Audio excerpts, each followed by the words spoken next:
2016 aastal siis toimub meil Kevadtormiga samal ajal õppus Läänetorm, mis on Lääne maakaitseringkonna lahingugrupi hindamisõppus. Läänetorm toimub sellel aastal siis Lääne-Eestis, ehk siis sisuliselt suures osas Pärnumaal ja puhtalt virtuaalses osas siis ka Läänemaal ja Saaremaal, aga Pärnumaale tulevad siis kokku kuskil 1000 võitleja ringis, kes siis hakkavad harjutama neile ette antud stsenaariumi järgi.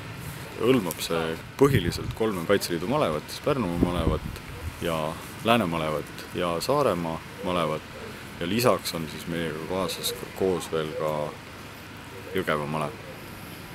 Vastutegevuse eest hoolitsevad meil lõunanaabrid Tartumaalt. Kui Pärnumaal on harjutud nägema viimasel ajal üksusi võitlemas linnaruumis, siis nüüd me oleme tagasi oma põhialadel ehk maastikul.